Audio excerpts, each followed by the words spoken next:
Ce que nous pouvons retenir, c'est ceci, que les collectivités locales ont besoin de aussi que le central, les collectivités locales ont besoin de la transformation digitale.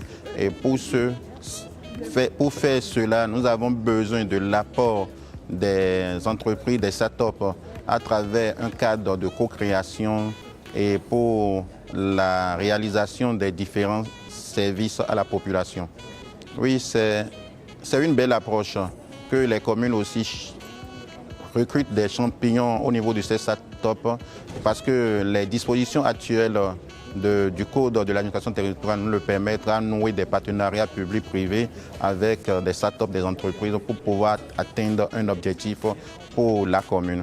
Pour les prochains jours, les prochains mois et les prochaines années, nous pensons que notre défi, c'est de faire de la ville de Cotonou une Smart City.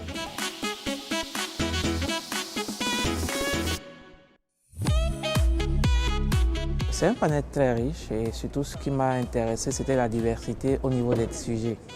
Aujourd'hui, lorsque nous parlons des e-services au sein de nos communautés locales, on parle surtout d'un certain nombre de questions liées au développement des services de base. Les besoins des populations à la base, c'est justement le cœur même de ce qu'on doit retenir de ce panel parce que le numérique apporte quoi déjà de façon majeure, c'est justement un développement qu'on n'a pas encore connu jusque-là.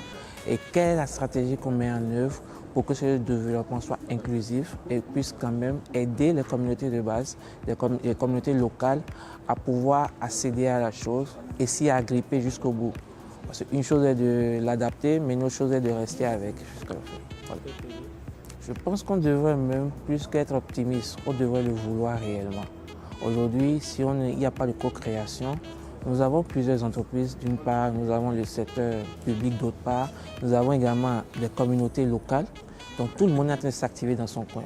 Aujourd'hui, nous avons besoin de ce cadre justement pour fédérer toutes les activités, tous les efforts et justement atteindre un but commun qui est de pouvoir transformer réellement l'ensemble des services qui sont proposés aux communautés, mais également aux citoyens, aux entreprises, que vous soyez dans votre communauté, que vous soyez même dans les métropoles. C'est le but et je pense qu'on devrait vraiment vouloir quand même atteindre ce niveau de co-création qui est désiré. Alors, il faut susciter réellement des champions locaux. Je pense que un monsieur a intervenu tout à l'heure, a parlé des champions locaux. Il faut vraiment susciter des champions locaux et leur donner envie d'aller jusqu'au fond des choses. Lorsque nous parlons des communautés locales, nous savons tous quels sont les problèmes de l'administration au Bénin. Vous avez des entreprises qui sont prêtes à déployer des solutions, mais dès qu'ils se retrouvent face aux problèmes de l'administration, rapidement, elles sont dégoûtées et puis elles décident de passer à autre chose. Donc il faut réellement leur permettre de pouvoir innover, d'aller réellement à l'intérieur des choses, de comprendre comment ça marche et de proposer des services et justement définir un cadre réglementaire pour que ces différents projets puissent arriver à maturité et obtenir des financements et que nous ayons peut-être 90 à 95% de réalisation auprès de ces champions. Donc aujourd'hui, c'est très important de développer le secteur déjà en permettant aux entreprises d'aller plus au contact des marchés publics, mais également à l'administration publique de pouvoir aller à un certain niveau pour travailler, vraiment réellement travailler avec tout le monde et permettre à tout le monde aussi de pouvoir travailler avec elle.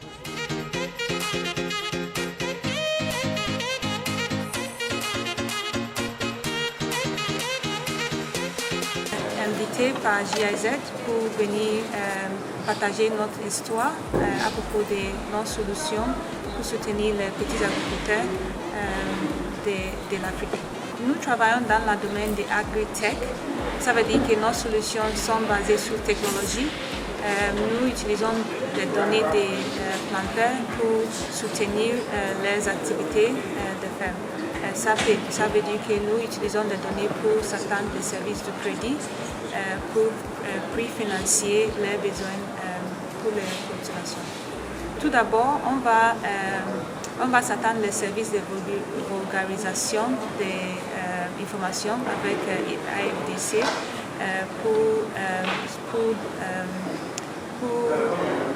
distribuer des informations pertinentes aux agriculteurs partout du pays. Bien sûr, il y a beaucoup de solutions développé pour soutenir les gens ici.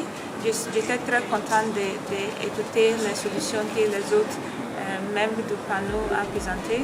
Donc je crois qu'il y a des opportunités de travailler ensemble pour identifier les synergies et aussi comment on dit, pool our strengths together and support more farmers.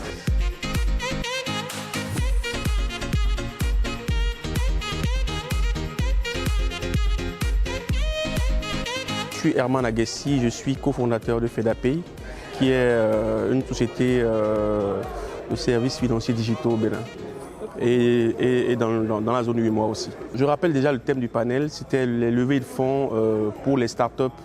Ils ont ajouté dans les collectivités locales, mais je crois que c'était une erreur parce qu'une start-up d'une collectivité locale, c'est quand même une start-up béninoise. Donc au terme de ce panel, vous avez pu remarquer que déjà le panel était composé d'un monsieur qui est venu au nom du secteur public, on va dire, qui officie au sein d'une direction des PME au niveau du ministère du Commerce. Il y avait moi-même et il y avait un autre promoteur d'une autre start-up béninoise. Et donc au terme de ce panel, ce qu'on peut retenir, c'est que le gouvernement béninois est en train de s'activer pour créer une structure qui va gérer en fait, qui va donner, on va dire, un statut aux PME et va les aider vraiment à aller vers des levées de fonds.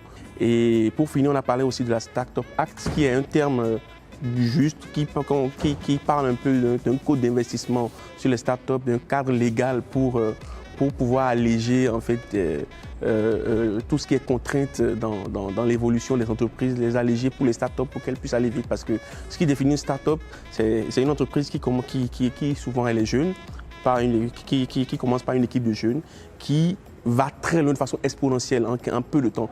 D'accord, qui peut aller très loin de façon exponentielle. Et pour aller très loin de façon exponentielle, si vous devez avoir toutes les contraintes que les entreprises classiques ont, dans les lois des finances, dans les codes d'investissement qui sont généraux et autres, ce sera compliqué. Donc, dans d'autres pays, il y a un cadre qu'on appelle Startup Act, qui est un peu comme un code des investissements, qui est un peu comme une loi, qui encadre le statut d'une startup et peut l'exonérer de certaines charges fiscales, pas toutes les charges peut-être, mais de certaines charges fiscales, de certaines contraintes à aller vers des banques, peut lui donner une bonne quote-part, par exemple, pour qu'une banque commerciale puisse peut-être prêter de l'argent à cette start-up sans forcément demander une garantie et tout. Donc, bref, voilà les aspects qu'on a abordés lors du panel.